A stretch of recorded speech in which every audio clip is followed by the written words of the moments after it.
The game is up, an exhaustive review of the complete Squid Game saga.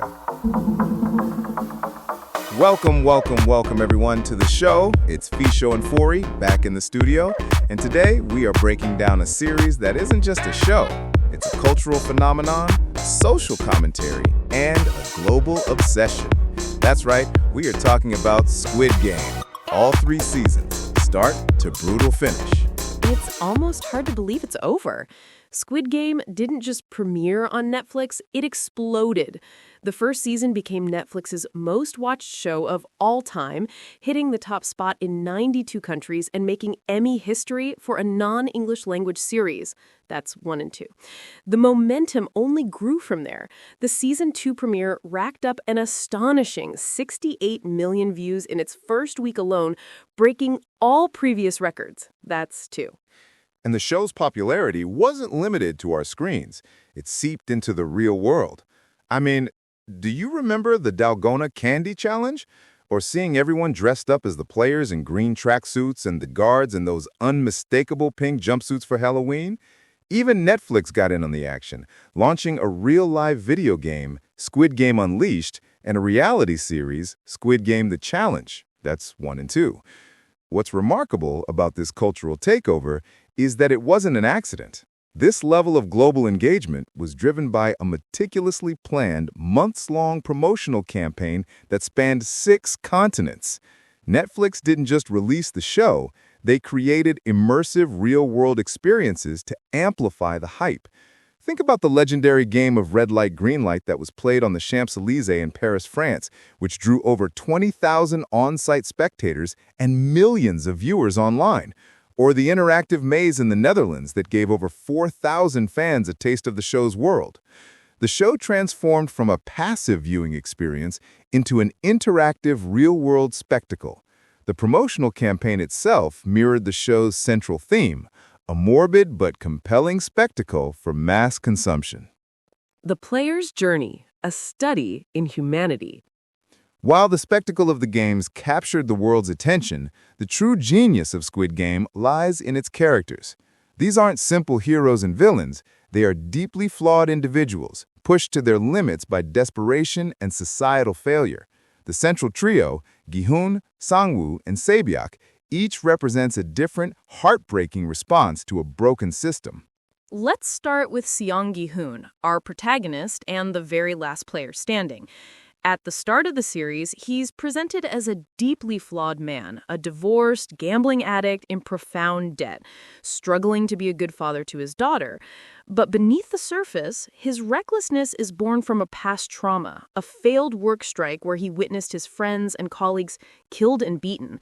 This unresolved trauma from fighting a system he couldn't beat fuels his return to the games, where he leads a failed rebellion in Season 2, resulting in even more death. He's a hero of defiance, constantly fighting an unjust system, even at the cost of his own safety, not to mention his life. That's 4 and 5.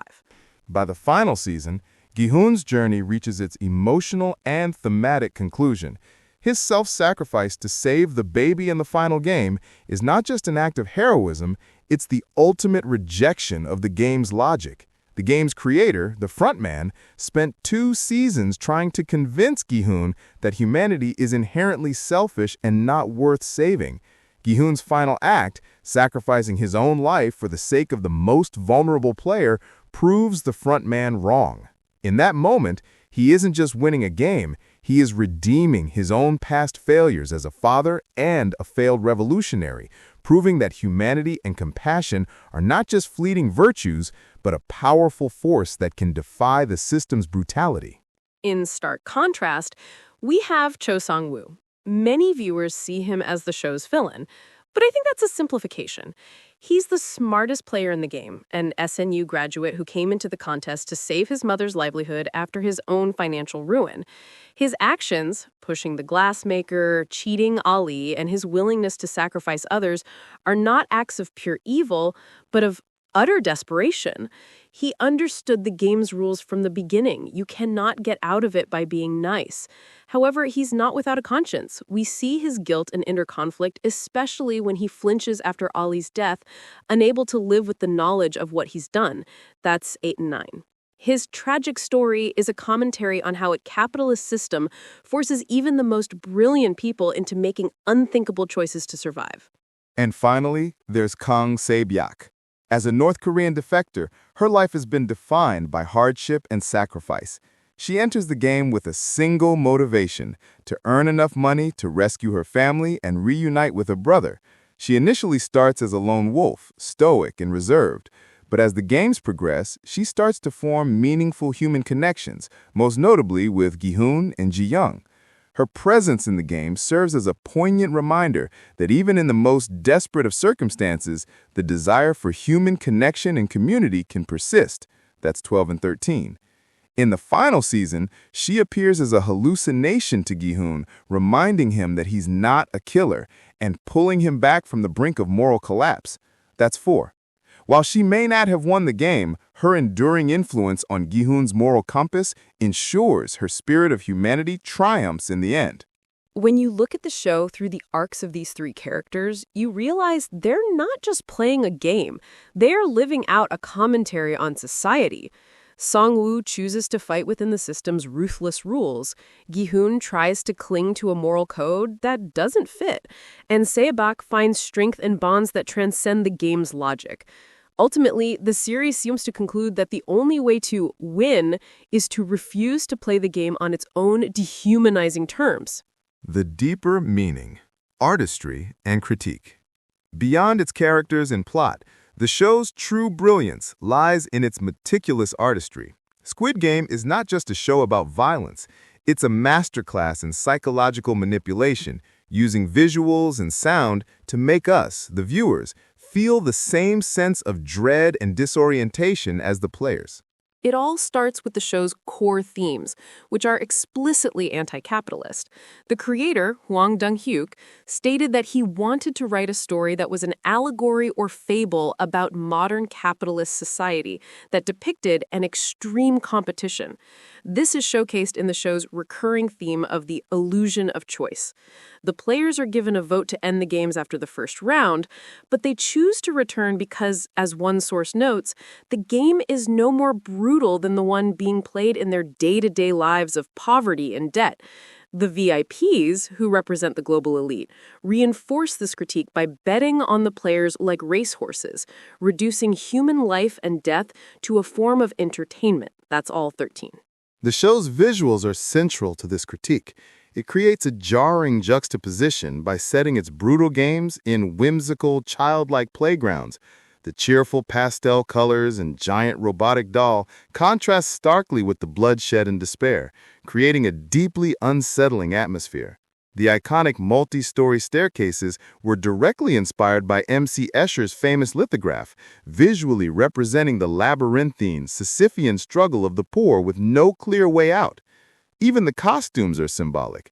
The players' green tracksuits strip them of their identity and reduce them to numbers, while the pink uniforms and geometric masks of the guards signify anonymity and hierarchy.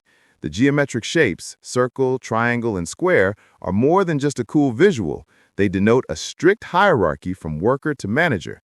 They also have a deeper cultural meaning. They represent the letters O, J, and M in the Korean alphabet, which are the initials for Ojingo Game or Squid Game. That's 16 and 17. The soundscape is just as meticulously crafted. The creators use classical music to a profoundly unsettling effect. Imagine being woken up by the lively and triumphant sound of Haydn's trumpet concerto, only to realize it's a prelude to another day of slaughter. Or think about the Glass Bridge game. As players risk their lives with every step, we hear Johann Strauss II's elegant waltz, The Blue Danube.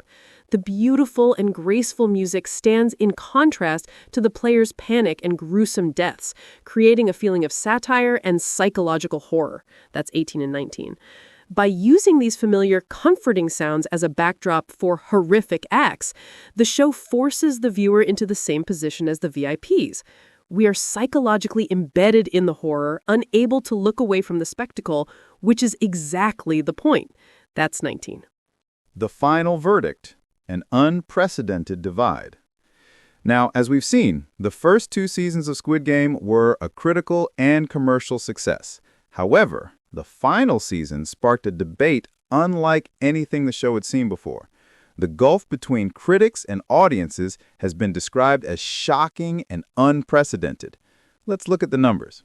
You're right. We compiled some data from Rotten Tomatoes to visualize this. Take a look. Season 1, critics score 95%, audience score 83%. Season 2, critics score 83%, audience score 63%. Season 3, critics score 90%, audience score 49%. Export to Sheets. As you can see, critics generally gave the show a high rating for its final season, with a 90% score, suggesting they felt it picked up after a weaker season 2. However, the audience score plummeted to just 49%, a dramatic drop that concludes Netflix's most